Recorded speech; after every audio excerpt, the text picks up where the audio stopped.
Our lives are a string of insights, flashes of inspiration that can be the catalyst for new ideas. However, our pace of life these days means we tend to miss some of them completely. I'm Dave Hill, and I'm the host of the Simple Reflections podcast, a fortnightly series of interviews with people from all walks of life. Our conversations are an invitation to reflect on some of the simple insights my guests have had that have gone on to have a profound impact on their lives. So grab a cuppa and a biscuit, join us, slow down for a little while and see what shows up for you. Welcome to the next episode of the Simple Reflections podcast. Today I'm joined by Lily Sais. Lily is a transformation coach and 3 principles practitioner from Los Angeles in the US, and the founder of an organization called Peace from Within. Formerly, she started out her career as a school psychologist, and interestingly, during that period, struggled with anxiety, panic attacks, and OCD herself, and then stumbled across the 3 principles a few years ago, and that's completely changed the direction of how she operates. And she now supports people that are trying to navigate anxiety for themselves. Lily, thank you so much for joining us. It's lovely to see you. Thank you for having me on. I'm excited to be here. Yeah, you're really, really welcome. I was just wondering, given your background and what you find yourself doing today, what has been the sort of biggest night and day difference? Bearing in mind everything about what you've been doing for your adult life has been about serving others and trying to draw the best out of them. I wonder what's been the biggest transition, I suppose, between those two worlds.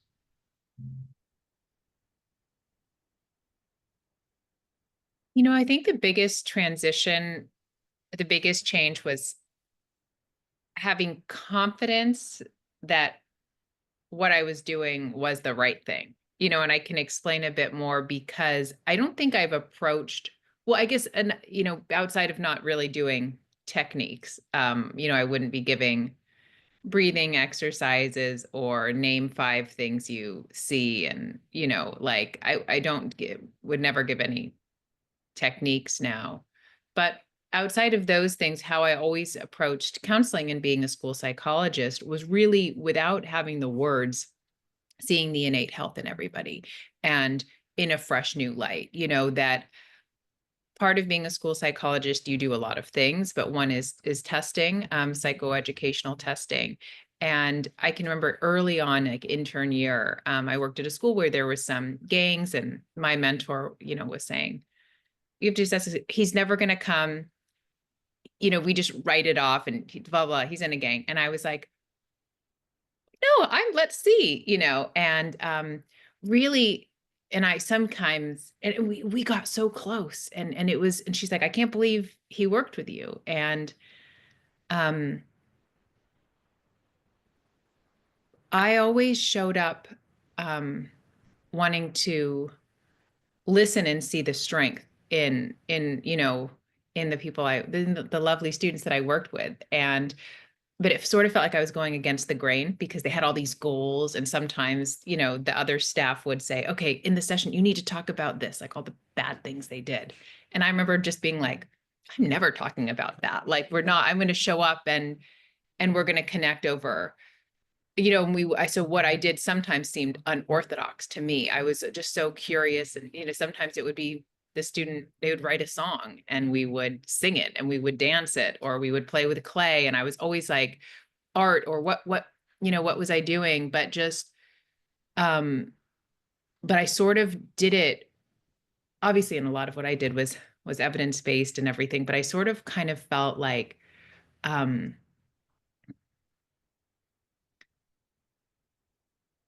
don't know, I guess a bit of hesitancy in that, like sometimes it didn't feel like I was doing it by the book, but I just could only show up and listen and have a heartfelt conversation and just and kind of throw out the agenda, well, here are their goals. And what is, I just, and so coming into the 3 principles conversation, I was like, oh my gosh, it was like everything that I felt I just felt very validated. And it just felt it's like such a good fit. in terms of working with people, it was radically different when it came to me. So that could be the biggest, I mean, professionally, it was like very much in alignment with Hmm. what was showing up. Um, and also just like listening, and then like it would occur to me what to say, and all these really cool things. The hugest transformation was, I think, how I supported myself and how I approached my own mental well-being. Radically different. That's interesting. And I love the fact that you used the word curiosity in terms of your relationship with the students, and showing up with that as the guiding principle, I suppose, to help you navigate that. When you talk about the transformation in yourself, I'm curious about what you saw there that you didn't see was available to you beforehand. It's interesting because I've never actually thought about it this way. I always saw kids um so in such a whole way, Hmm. like in such a pure way. Even if whatever their behavior had done, I just had so much love for them. Um, and I guess hope too, like whatever their behaviors or whatever their diagnoses were, like it just was like none of that, like none of that noise, just this pure potential and wholeness. And I didn't have that for myself, I think. I I really thought, as I um experienced anxiety and panic, like everything really turned when I had a panic attack. Because before it was like, oh, okay, I just have some anxiety. And then when I had a panic attack, it to me, I thought I was like almost losing my mind. So it sort of felt like a secret that my psychiatrist like didn't know. He's like, it's a panic attack. But I sort of thought like I'm almost crazy. And so like kind of the opposite of how I felt with students, I secretly felt like I'm really broken. I'm really messed up. Like, um, and I think just, yeah, that kind of the opposite, and that was the view that I had of me, was not like was like scary future of, and like I needed to work really hard. I was separate. I think I saw myself as separate than a lot of the people that I saw around me. Like, well, they're okay, but like I'm really mentally ill and on the verge of being more mentally ill. And like I can't just chill out and watch TV. And so like the more I did, the more anxious I felt and the more isolated I'd get. But I thought, well, I have to, because if I don't sleep enough and if I don't do my night routine and my long morning routine, I could have a panic attack. But also the panic is a start and then I'm gonna lose my mind. And so that was one way that I think it was. I never saw my students as whatever their diagnosis was, or anything. I think I really saw myself as like for those 7 years when it was very intense, as a much more like fragile, mentally ill person. What was it that you saw that shifted that for you? Sari Taylor was the person who introduced me to the three principles. And I just, I admired her. I thought she was great. And she was a psychotherapist and a mom. And so I always thought, oh my God, I have to work really hard, because what if I lose my mind and I have to go to a mental hospital? And then I thought, I can't be a school psychologist. Like it was such a misunderstanding, but that was my worst case scenario. And so I was like really hyper vigilant and obsessive and working so hard, because I thought, well, if I go to the mental hospital, I can't be a mom and I can't be a school psychologist anymore. And then Sari had had a rough bout with anxiety and she went to a mental hospital, and I'm seeing her and I'm like, I admire you. You're awesome. And it was kind of like that fear went poof. And because Sari was the first person also who appeared to have anxiety and panic as bad as me. But I thought she was awesome. Like I just had so much, saying this now in hindsight, look, like I think I just admired her. I would have traded places with her. And I'd never, so that was the one thing. And then she just started sharing the principles in such a simple way. And I was like, but I think that was the biggest thing was I saw myself, but I had such good feelings towards her that it was like, I guess then by association in a way, I had some better feelings towards myself. And then she started to share the principles that I just really saw, I think my psychological innocence, that I was Mm. very innocently, like it started to make sense because before how hard I was working and I was still anxious and still having panic attacks and still, I'd have a panic attack and have to get out of my car and have my parents bring me back. And it was like, I made it so meaningful, this happening to me. And I just started to see that it wasn't that I was broken. I was like, oh, that makes sense. I was doing too much. Like, and I don't know, I could go on and on, but I think that was Mm. like that. It was like I just saw myself through a different lens. Mm. I think that's, as coaches, as three principles practitioners, are, that the only thing we really do is turn up and give people the opportunity to look at life through a different lens. And it's as simple as that, and we're not asking them to see anything particular. It's just have a look through this and see what you see. And let's talk about that. Because if it's different from how you're experiencing things at the moment, let's get playful and see what we can do from there. And it's the reason this thing's called the Simple Reflections podcast. It's trying to point back to the simplicity of who we are individually and that we are all unique, but we all share a common way of understanding things. It's just most people don't understand how that works. And when we do, life just gets simpler again. And it's a sort of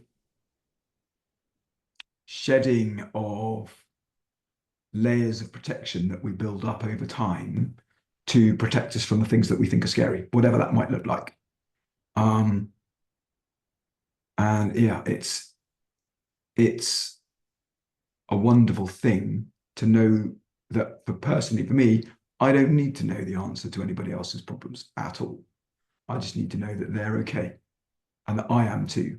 And to show up with that knowledge and be as comfortable as I can in their discomfort and see what gets created from that. Yeah, I completely agree. And I was always okay with all of my students' discomfort. Like we talked about so much, every topic, and I wasn't okay with my own discomfort. Mhm. It seemed like a really big problem. I could listen with an open heart with students, and whether they were talking about, wanting to end their life or sex or drugs or family stuff or anything, like it was, I didn't, and they would always say, oh, I can talk to you so much more than, nothing against their parents. Some people, like my mom, would freak out, and they knew that they could come to me. And um yeah, and for until I came into the three principles conversation, I was really uncomfortable with my own discomfort. Like it seemed like such a bigger problem. I think that's why then it became so unhelpful because, I wasn't approaching it with the same openness or quiet mind or just softness that I would as a school psychologist, like as a, doing therapy and counseling. With me, it was like, like a huge problem. Yeah, yeah. It's interesting the stories we create moment to moment that we get more invested in some areas and not others. And when it's a story about us that we think is out of alignment with how we think everybody else thinks the world works, or whether it's with how someone we care deeply about might take this story that my version of how I'm seeing things. Um, that's why I don't want to share it with them, but I'm more comfortable sharing it with a stranger or someone that's not as closely associated to me. That feels safer. It's really interesting seeing the blurriness of that because if it was the story or the set of circumstances or whatever it was, then it would be the same everywhere. That's really interesting. I never thought about it that way. Mm. Yeah. Yes, I know I'm going to learn stuff in every conversation I have. It's one of the beautiful things about this podcast is I have conversations with people from all over the place, and new stuff pops up all the time, and absolutely love it. Absolutely love it. Yeah. Um, I was speaking earlier this week for the previous episode to this with Bill Pettit, who is a dear friend of mine and yours, which is wonderful. He's such a lovely man, and he's been a student of the principles for 43 years. Um, he's been a psychiatrist for a decade longer than that, and I think a doctor for a decade longer than that. He's got some serious life experience, and yet he's still learning and seeing things with fresh eyes. And that is so hopeful. Um, I love that I am never going to be the finished article. Um, and it allows me to catch on to myself when I think I should know the answer. Um, which still happens as as you will know as a parent. There are times when you absolutely think you need to know the answer because everyone's sort of, in theory, in our mind, depending on us to be able to deliver whatever it is that's required. Um, my capacity to catch on to that as an idea and go, it's okay, I don't need to know the answer. And if I slow down enough, something will pop up and will give us an idea of where to go next. Um, gives me a great deal of comfort and is a lovely reminder that that is all I ever need to be able to offer to other people as well. Yeah. I wonder if there's anything particular that you saw working with Bill that has helped shape the way you're working today? Because quite a lot of the outward view of what it is that you're doing. So there's, the people that will be involved in your programs, there will be longer lasting touch points. But a lot of what you're doing in the world is short, sharp content on social media. And I wonder if there's anything in what you've seen working with Bill that's helped with that, or whether it's just felt like that's the right thing to be able to, reach a number of people. Yeah. I'm sure Bill has had an impact well, I know he has. Um, when I was hesitating for a moment, it was just about content thinking because, Bill has been transformative in my grounding and my understanding. And so much of it was really pointing me back to Sid as well. I think Sid was hard for me to understand initially. And Me so too. I found it much easier to listen and have insights. And when I started working with Dr. Pettit, he was like, have you read Sid's books? And I'm like, I tried a little bit. He's like, you need to read them all and twice through and listen to his videos. And that was transformative. And also how really I could list all of the things, but the kindness in the human design, how benevolent and how beneficent it is. And one of the, when I had a panic attack, it would involve like feeling unreal and very weird and like dissociated. I didn't even know the terms of derealization and depersonalization, but it would linger. And that was what I would use as evidence that, like, oh my God, this is so severe. And Dr. Pettit showed me what a love letter that is, and so I think all symptoms, whether it's irritability or, and noticing the love letters earlier and truly like the kindness, how kind it is. And so that has rippled out in whether it's the content that I'm making, and so one of the derealization, when I make videos on that, I probably have had 7 to 10 videos that have over 1 million views. Wow. And it's just on that topic. Because I'll like re-say it because and I'll say, when you start to feel unreal or weird, but I don't exactly know how I say it, but I'm like, but it's just a love letter and your brain needs a little break. Like, because I didn't know that. So that was it was about like my biggest secret was what my panic attack, because I never told anybody that that's really how they felt, because Mhm. I guess it's kind of written in the description, of the 13 things, but like, I thought if I really tell my psychiatrist, because I didn't think my psychiatrist really liked me or understood me. And so I was like, I'm definitely not telling him this. And then I didn't even know how to describe it though, because I was so scared of it. I made so much meaning out of it. So being on the other side, ideas would occur to me about, oh, here's how I'd say it. And so that's kind of like an idea would occur to me and people would say, that's it. I couldn't put the words. So at first it was that's it. But then it was with Dr. Pettit, kind of making, having an understanding of it and understanding the kindness of it and how beautifully we're designed. And so I could do that in a 5-second video.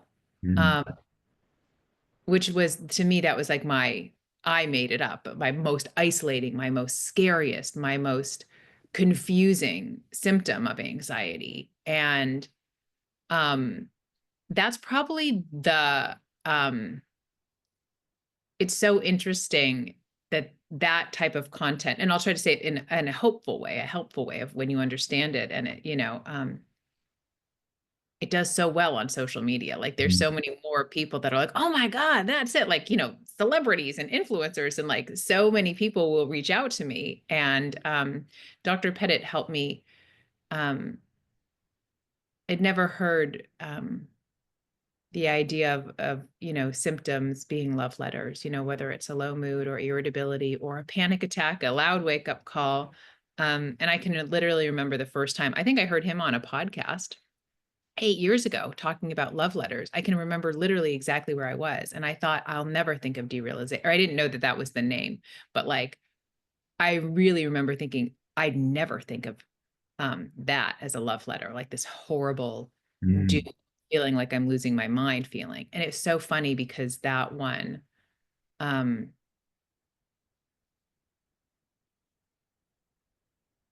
yeah, that's, I think, would have been like the hugest, um, one of the areas that just Bill's been transformative, and in like super short videos, Mm. or and then I'll write a longer caption or I'll do it, but like, yeah.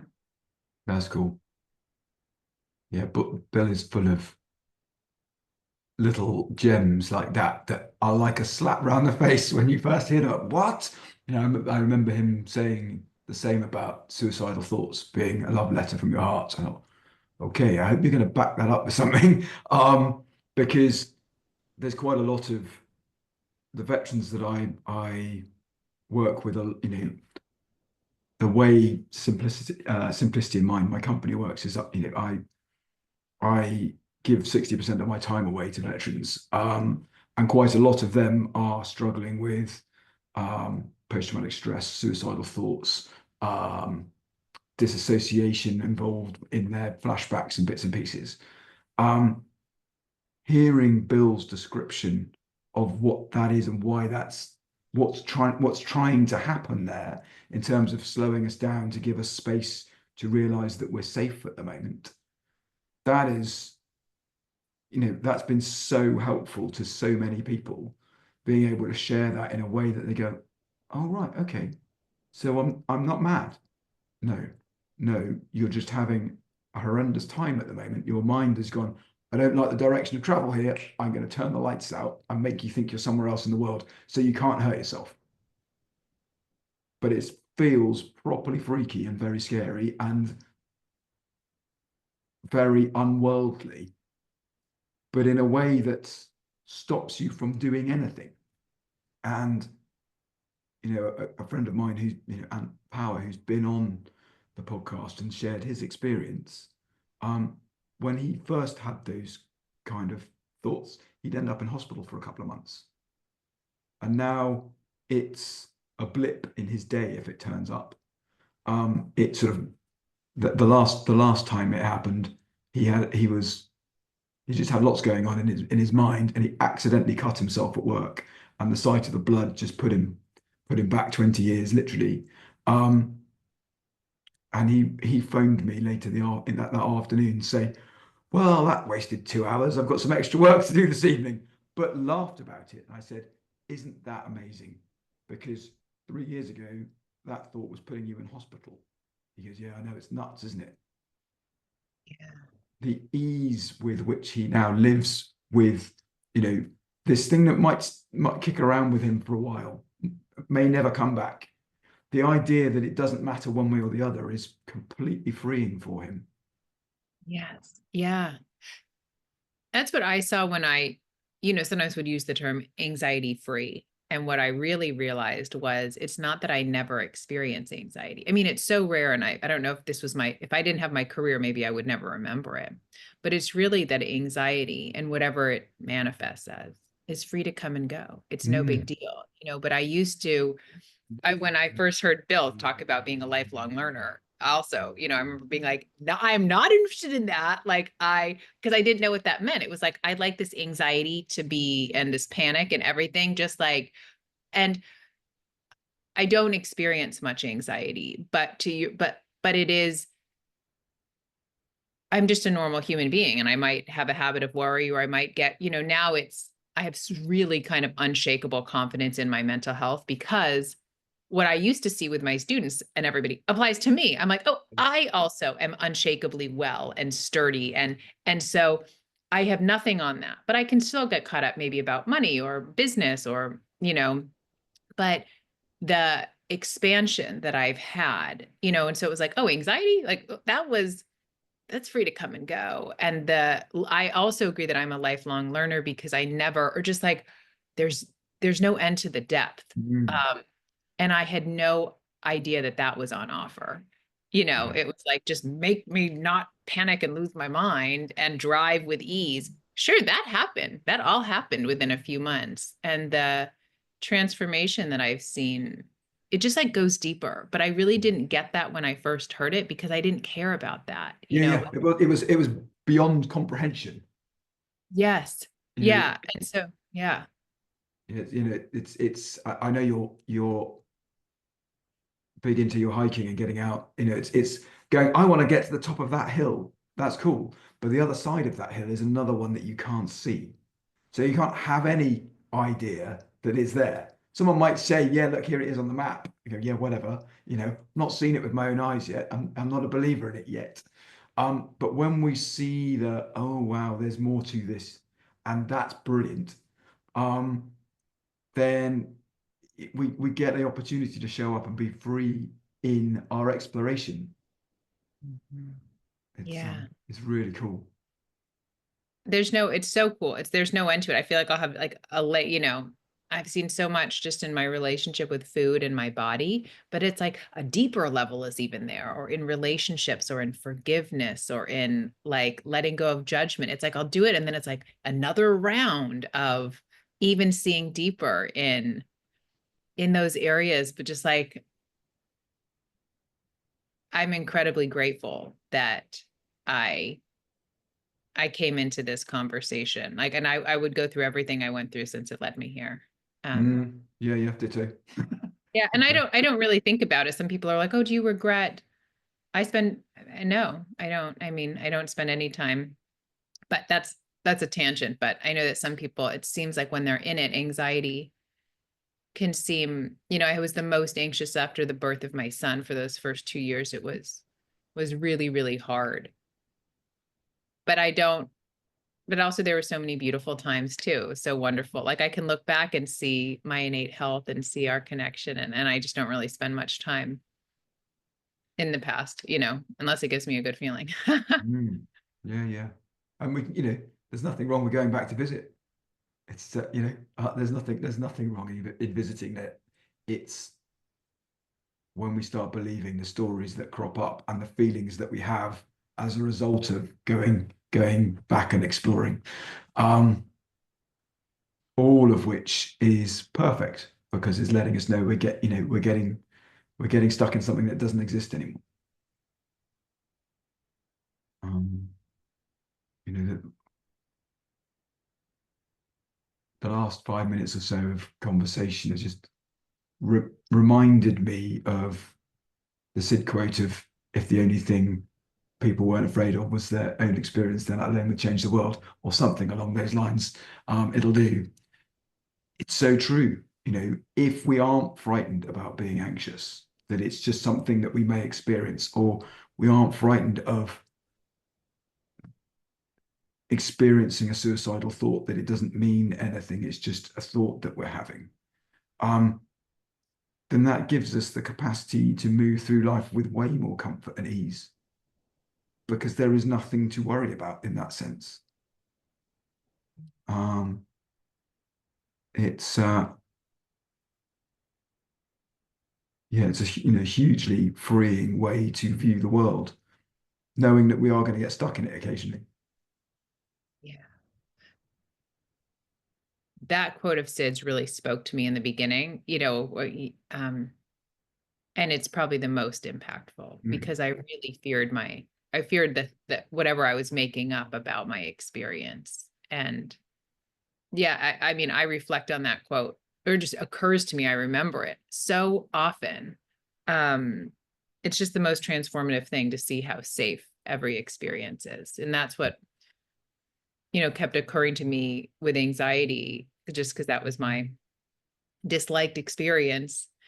It's safe, it's temporary, and it changes all on its own. And I'd be like, Mhm. oh, and anything, even hunger, like, or obviously we want to eat eventually, but like I used to kind of sometimes even have a innocent overreaction of like, I need to, if I feel hungry, I could feel unstable, and it's like, it's funny this year I'm like, oh, like I don't know, I just, it's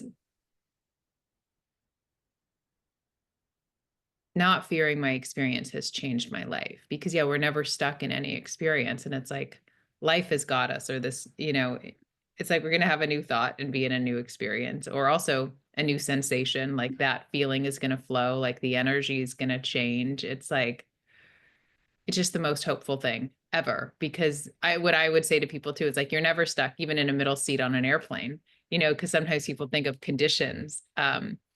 Well, but what if I can't get it off on an airplane? It's like, this is because we're always just living in the feeling of our thinking, and a new thought's right around the corner, or you just settle in, and, new thoughts come, a new feeling comes, and the energy ebbs and flows. And there are no limits. I used to think, oh, I have to leave the meeting, or would have to get out of the car, or leave the plane. And it's like, oh no, um, I can settle and effortlessly return to a good feeling, in the dentist chair, getting oral surgery in the middle seat. Like um, but it doesn't mean I have to be calm and peaceful, like 100, it's like, oh, that's okay Mhm. if it comes and then it comes back.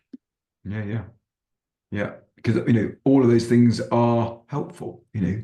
Being frightened is a helpful thing. It allows us to take stock of what's going on. Believing that there's nothing we can do is the issue. The opportunity of a bit of fear is right. Okay, all my senses are alert now. Is this real? Is there something here that's about to bite me, or am I making this up? And if there is something about to bite me, I can do something about that. I can get away.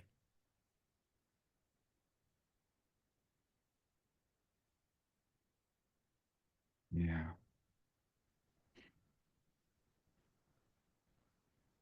Lily, this has been such fun. Thank you so much for coming to join today.